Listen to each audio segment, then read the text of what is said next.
السلام علیکم، میرا نام سرمد افسر ہے اور آپ لوگ میرا یوٹیوب چینل دیکھیں۔ آج کی ویڈیو میں ایک بڑی مزیدار کہانی آپ کے ساتھ شیئر کرنے جا رہا ہوں۔ کہانی ہے ایک وڈ کٹر کے حوالے سے، لکڑ ہارے کے حوالے سے۔ وہ لکڑ ہارا جو کہ دن بھر لکڑیاں کاٹتا تھا، بہت محنتی تھا، اور اس کی محنت کا اس کو صلہ بہت شاندار ملا۔ جی ہاں، ایک ایسا لکڑ ہارا جس کے پاس زیادہ وسائل نہیں تھے، زیادہ پیسے نہیں تھے، لیکن اس کا جو ہارڈ ورک تھا، اس کی جو اسٹرگل تھی، اس نے ایک دن اس کو ریوارڈ دے دیا۔ اس لکڑ ہارے کا جو تعلق ہے وہ جاپان سے ہے، اور جاپان کے اس لکڑ ہارے کی کہانی کچھ یہ ہے کہ وہ ایک غریب گھرانے میں پیدا ہوا۔ اس کا جو والد تھا وہ دن بھر لکڑیاں کاٹ کر پیسے جمع کرتا تھا، لکڑیاں بیچ کر، کیونکہ خاندانی اتنے امیر نہیں تھے، خاندان والے اتنے امیر نہیں تھے، ان کے پاس اتنے پیسے نہیں تھے، تو لکڑیاں کاٹ کر ان کا گزارا ہوتا تھا۔ وہ کرتے کیا تھے کہ لکڑیاں کاٹ کر فرنیچر بنایا کرتے تھے۔ صوفہ بنا لیا لکڑی کا، بینچز بنا لی لکڑی کے، کرسیاں بنا لی لکڑی کی، اور اسی طرح وہ لکڑی کا سامان بنا بنا کر لوگوں کو بیچ کر پیسے کمایا۔ انہوں نے ایک گھر سے سٹارٹ کیا اپنا کام، محلے سے سٹارٹ کیا۔ محلے والوں نے پہلے تو ٹھکرا دیا کہ ہمیں ان کا کام پسند نہیں ہے، اور آپ کو پتہ ہے انیشلی آپ نے کوئی بھی لائف میں بزنس سٹارٹ کرنا ہو تو اس میں آپ کو انویسٹمنٹ بھی چاہیے ہوتی ہے۔ ان کے پاس اتنی انویسٹمنٹ نہیں تھی۔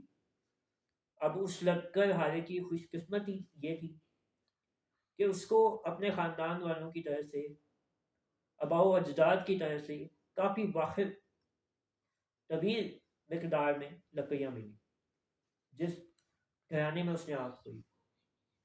اب کیونکہ خاندان کا کام تھا لکڑیاں کاٹنا، تو وہ بھی جیسے جیسے بڑا ہوا، تعلیم اتنی تھی نہیں، اس کے والدین نے اس کو بتایا کہ اس طرح لکڑیاں کاٹی جاتی ہیں، یہ ہمارا خاندانی کام ہے، وڈ کٹر، کٹنگ کرنا۔ تو اس نے سیکھ لیا۔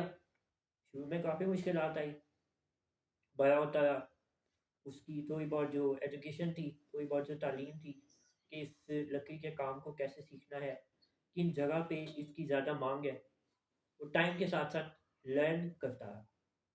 ایکسپیرینس انسان کو بہت کچھ بنا دیتے ہیں۔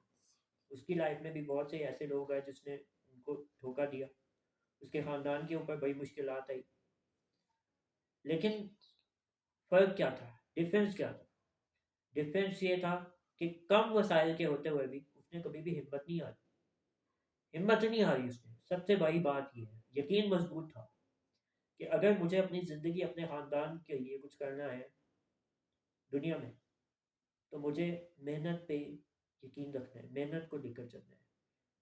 تو یاد رکھیے گا کہ جو بھی انسان ہارڈ ورک کرتا ہے، یہ لائف میں اسٹرگل کرتا ہے، اس کو بہت کچھ سیکریفائز کرنا پڑتا ہے، بہت کچھ چیزیں چھوڑنی پڑتی ہیں، بہت سے درد، دکھ برداشت کرنے پڑتے ہیں، اپنوں کے تانے سننے پڑتے ہیں، غیروں کی کڑوی باتیں سننی پڑتی ہیں، تنقیدیں برداشت کرنی پڑتی ہیں، معاشرے کی جو غلاظت ہے اس کو برداشت کرنا پڑتا ہے، اور لوگ کبھی بھی آپ سے سیٹسفائڈ نہیں ہوتے۔ دنیا میں آپ کروڑوں اربوں لوگ ایسے دیکھتے ہیں جن کے پاس جائیدادیں ہیں، جن کے پاس دنیا کی ہر نعمت ہے، لیکن لوگ ان کو دیکھ کر تو یہ نہیں خیال کہ خوش ہوتے ہوں گے، لیکن ان کے خلاف بہت سی باتیں کرتے ہیں، اور وہ بندہ کسی کی نہیں سنتا تھا۔ جس وڈ کٹر کی میں بات کر رہا ہوں، اس کا ایمان مضبوط تھا، اس کا یقین مضبوط تھا، مسلمان نہیں تھا، لیکن ایک اسٹرگل تھی۔